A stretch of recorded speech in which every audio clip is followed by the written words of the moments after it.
We cannot afford to be so politically correct anymore. I've been a feminist my whole life. Timmy's my best friend.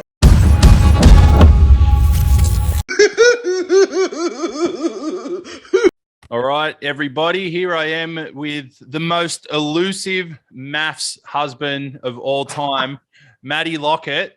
Now, if you ever watched Mafs, My Season 2018, you probably know this guy's face. He was very briefly on the show with his bride, Alycia, and then they kind of just mysteriously disappeared. And us, we didn't really know what was happening. The other couples on the show didn't really know what was happening. No one really knew what was going on. So, Maddie, first of all, welcome to the show, mate. Tell the world what the fuck happened with you and Alycia on Mafs. Oh, mate, it was a very short and sharp marriage, mate. I think I was the only one that took my marriage seriously on the show and didn't sleep with my wife. But or someone else's wife.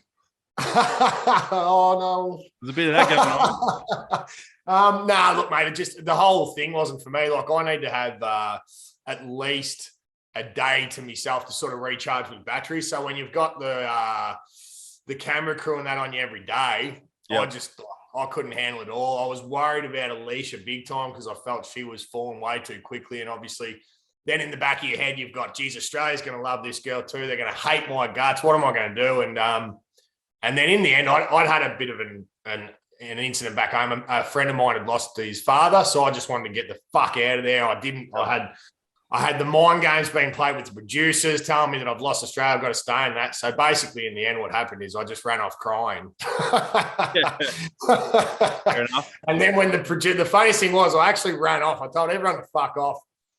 Ran off to the bloody the elevator, and because it was a fancy joint, you needed the swiper to go up and down. I didn't have the swiper, and I've got like 6 cameramen and a bloody film guy there. Yeah. The producer goes, mate, what's going on here? And I just crawled up into a ball. He's like, are you crying? I go, yeah. He goes, why? I said, I actually miss my grandmother. Because it was the first, my grandmother had passed away previously, but it was the first time anything stressful had happened in my life without her being there. Like, anything ever went wrong with my life, I just ran to my grandmother. And she was just always there for me. Okay. So it was the first time I'd ever stressed out since she'd passed. And I was like, who the hell do I go to? I had no one to go to. So it was good because I sort of had to deal with a lot of shit that I probably hadn't dealt with. But oh fuck, I'd never do a show like that again. That's not for me at all. It was a weird one, man. Like, because as you know, like everyone on the shows, like you do build up this bond within the group, but then there's also other dynamics within the group. And like you and Ryan were like kind of the funny jokers of the whole crew. And like that week or so that you were there, you and Ryan dominated the conversation. When we were in backstage and just hanging out, it was kind of like everyone else just sat back and the Maddie and Ryan show would kind of take place. Like, this is behind the scenes I'm talking. And like, yeah, you guys were like kind of really good friends or just had some really gnarly banter. And then, I don't know. And then you just kind of disappeared and everyone was just kind of like, shit, what happened there? And then like, I don't know. It was just a weird vibe and a weird time. Like, it's hard to explain to people what that backstage, like what that sort of interaction. And there's like, and then after you left, man, it got really like narky and like people, there were like factions of like, oh, is this person trying to get that person? This person's like fucking with that person. And it became like real political and there were like splinter group chats. Like there was a group chat on Snapchat and one on WhatsApp and certain people were talking to certain people and others weren't talking to others. And then this person got ostracized and oh, mate, it got fucking really stressful after you guys left. So it's probably a good thing that you left that early because you missed the craziness. Definitely dodged a bullet, but like I just saw firsthand the way that the producers were trying to play me, and I think you left at a good time, dodged a bullet. Yeah, look, I did, but I also, as I said, so I was wanting to get back to Ballarat because obviously for a funeral. I then had people telling me that, you know, if I left, Australia was going to hate me because I just yelled "fuck off" to everyone, including Alycia. I said "fuck off," I've got a funeral and that sort of thing. Yeah. And then the worst thing was I'd been told by someone, like I was lucky enough that one of the girls came up and told me that Alycia was then on camera saying that she's never been so frightened of anyone in her life because I'd raised my voice, and I'm a loud person naturally. So then when I thought, geez, she's playing me as well. I've got the producers playing me, she's playing me, and I just want to get out of here. Like I don't want to be here at all. So then what they didn't show was the next day I actually I'd convinced everyone that I was just going to go and make things up with her, and we went and sat down. And I actually said to her, I said, listen, I'm really sorry, but I'm in love with one of the other wives. And all of the producers started running around like headless chooks. Yeah. And they're like, who's the girl? Who's the girl? And I was like, oh, I've already ruined my marriage. The last thing I'm going to do is ruin somebody else's. Yeah. So I just made that up. That was the first fucking, I'd only met the girls the night before. Like I didn't know any of them, but I just wanted the fuck out of there. Yep. And then they're all freaking out, panicking. They thought I'd had an affair. That's why you guys got your curfew got changed and you got told to have no direct contact with me at all. Well, that's not because we're all partying every fucking night, getting on the fucking nose beers and who knows what. Yeah, well, I remember we had a couple of fun nights, but after that, it was obviously like, you know, and then the producers couldn't even show that. So that's why our whole ending was so shit. I didn't know that, man. Yeah, and the main producer said to me, she goes, I couldn't use that because you've been too nice all the time. I'm like, no, I haven't fucking been used. Like, you guys shouldn't be able to use shit. Like, you shouldn't be able to twist shit. I've been nice. No, that's it, hey. That happened to me a lot. It was like they'd come to you with like a scene, something had happened, and then it'd be like, oh, sorry, we can't show that for this or that reason. I'd be like, wait a minute, are you trying to document what actually happened, or are you just full of shit? Oh, no, but like, you know, we can't use this, can't use that. And I'm like, then you're just lying to the world. Like that's not what happened. Like you 100%. And seeing what was done to you. Yeah. That could easily have been done to me. And I was the guy that was loved because I was in love with your grandmother. Do you know what I mean? Like that like so knowing very well. Just lovable because your wedding scene where you showed up late and stuff as well. You just kind of came across as like a bit of an Aussie larrikin legend. And like you were likable anyway. And like Alycia, look, I'm friends with Alycia, and it was a weird matchup anyway. Like you guys are very different. She's very like, it's hard to explain. She's very kind of emotional and like sort of quiet and reserved. And like, I mean, it could have worked. I don't know, man. But anyway. Here's the thing. She's an absolute lovely girl. But as I said, like I felt a bit worried that she'd fallen for me a bit quick because I was saying, I'm a person that will dive in head first, and Tracy was a lot like this as well. If there's a man who pays him any attention whatsoever, they're all in head first, like, you know, and that can scare people off a little bit.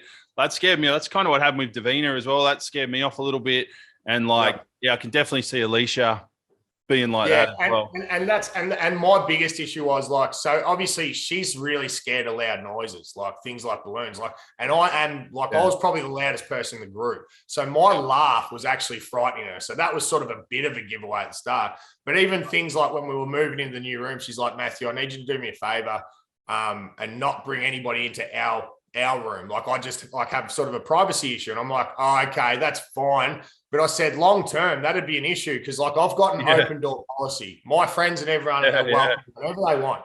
So that's I'm just like, you know, little things like that. I'm like, this is like there's a lot that's wrong. Like let's not go in too hard too early. Let's just take it easy. And then I was just stressing out about hurting her, man. Like I was freaking out that I was really going to hurt her, and she is such a nice, lovely girl. So yeah. Well, there you go. I hope that's cleared up a few things for some of the Mafs fans out there. Now, after Mafs finished, a lot of people kind of had falling out. So like maybe Ryan kind of became someone that no one hung out with, but then you and I also clashed a bit as well. And like you were giving me shit on social media. I was giving you shit. We had a bit of like a time there where we weren't each other's best mates. That's for sure. You got kicked off friggin' Instagram about 100 times since then. And this guy's been booted off Facebook more than anyone I know, and then gets back on and then gets booted off. But we had a bit of beef there for a while, and you used to give me shit and used to question some of the things that I used to put out there on social media and talk about Jesus and whatnot. And then at some point, you changed your tune a little bit about me and like said to me that, hey, Dino, you know, maybe I've been a bit harsh on you in the past. And there's a few things that you talked about here and there, political things things about, the government control and censorship in big tech and the media. And then we sort of started to bond over a few things like that. Tell us about that. Yeah, look, and I 100%, I could not agree more, but except for the fact that, for me, it wasn't that we were falling out. We had disagreements. I actually just enjoyed arguing with you. But the thing is, we'd always also, generally, if we were ever clashing online, we were messaging each other, inboxing as well, that's true. Nicing it down. A lot of that was show, because that was when we were getting the old clickbait that everyone's so addicted to these days.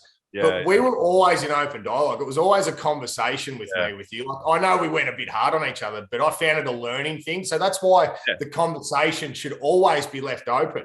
You should never silence people. That was the beautiful thing. Man. I agree.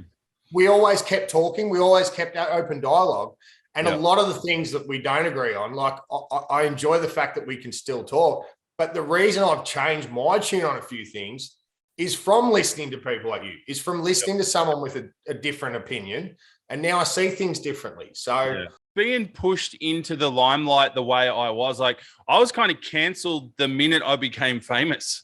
Mafs, promo was me sitting there talking about how I want a woman that listens to me and how Australian men are pussies, and they had the word obey in big red letters. And so the minute the world heard of me, you wouldn't have made the first episode. If you were on this season, you wouldn't make the first. You'd be halfway through the ad, and that'd be cancelled. Yeah, you wouldn't have made it to the first episode. But that also opened my eyes, because I guess I was quite a left-leaning person growing up politically. I've grown up with many LGBTQ members in my family. My sister's gay. I have 5 lesbian cousins. Just growing up in that world, it's just standard to me. And then all of a sudden I was the antithesis of that. I was the biggest misogynist in the world. And so I got to see how the feminists and the lefties all treat people like me, even though it was bullshit. The way they portrayed me was bullshit. But I got to see their lies, their vitriol, their agenda, the way they put stuff out there for clickbait, just to sell books or this or that or advertising. And that really turned me. That red pilled me, man. That red pilling. I don't know if people out there know what red pilling means, but it means you saw the light. You, instead of taking the blue pill, you took the red pill, and your mind was illuminated as to more of a conservative way of thinking. I guess what's real. And finding your own truths too. That's the biggest. See the media for the bullshit that they push, the feminists, the lefties. And I guess now I'm probably consider myself more of a conservative, and especially with COVID and everything that's going on, that's kind of how I don't really classify myself one way or the other, but I don't know. Now I see myself as a bit more a conservative. Yeah, and look, and I'm almost the exact same. You could ask nearly any one of my mates. They all would have sworn that I was gay growing up. I love gay. I've always said that I'm musically gay. I grew up watching ballet bloody movies, Dirty Dancing, and that sort of shit. Center stage with my sister, and I wasn't even pretending I didn't like it. When your favorite movie's The Notebook and you're getting pushed into the conservative gay hating, it's well, I don't know about this. There's a lot that's not right. But if I had not have done Married at First Sight, the one thing I'll say is if I hadn't have seen the editing and the way that the public can be easily tricked into following their narrative. Yeah. I was having people come at me. I was like, man, how do you know? I was literally just on the ads. I was on the ads in one episode. I had people coming up going you didn't even give her a go. You never gave her a go. I'm like, you haven't even given me 1 second. You've just come straight up to me. Abusing me to my face. And that's from me, man. And I was a nice man on that show compared to you. Do you know what I mean? The way they showed you out to be. And as I said, knowing you and the way we hung up and that, I would have done things differently to you, but I know that I could have been easily manipulated to be pushed down your path as well.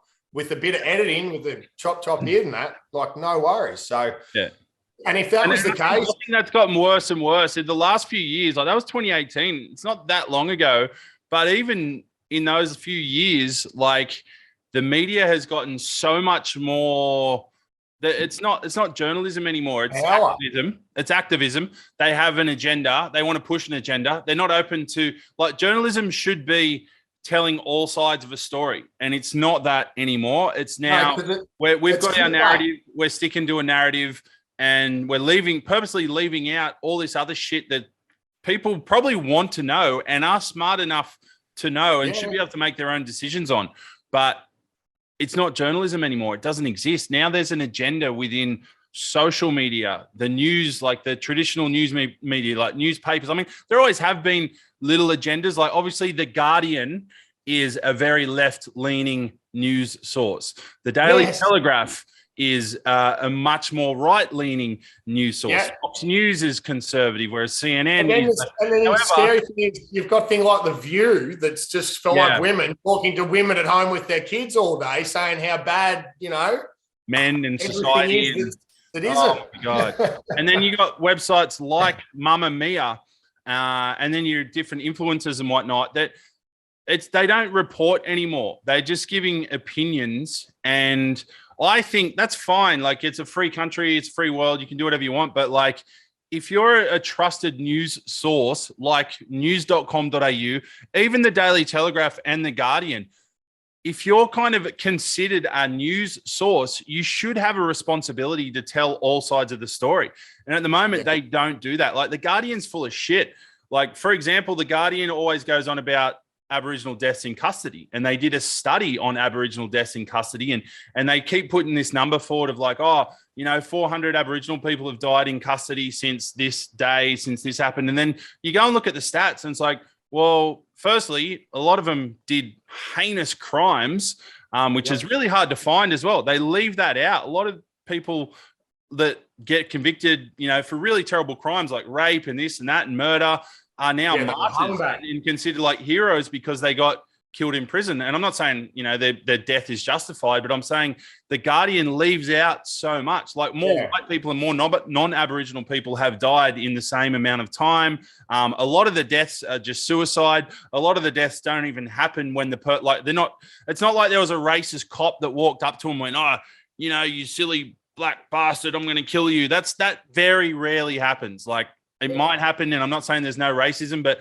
the way the Guardian pushes that narrative, it would make most people think, all cops are racist, the whole world's racist, too many Aboriginal people. It's bullshit. They leave out so much. It's lying by omission, and they all do that. Daily Telegraph does that, and it's the scariest thing is too now is if you look at society, and I know many of people that were sitting down listening to Oprah Winfrey and Mark and Michael talk about racism and oppression when they're the two most privileged, forget black, forget white, forget men. They're the two most privileged human beings on this planet. And you're going to listen to them? Go down and talk to the people that are actually oppressed, like that are homeless or something right now. See how they're going, because they actually are doing that. So that's when it's just like, all right, so what are we doing now? Everything's putting on an act. Everything's a show. Because everything gets clickbaits.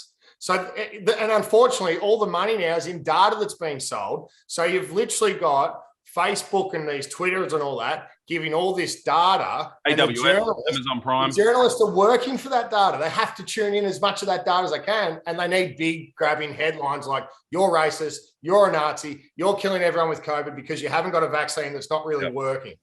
We're living in such a time where the truth no longer matters, because if you cancel one word, you leave every word open to be cancelled, which means words no longer have any meaning.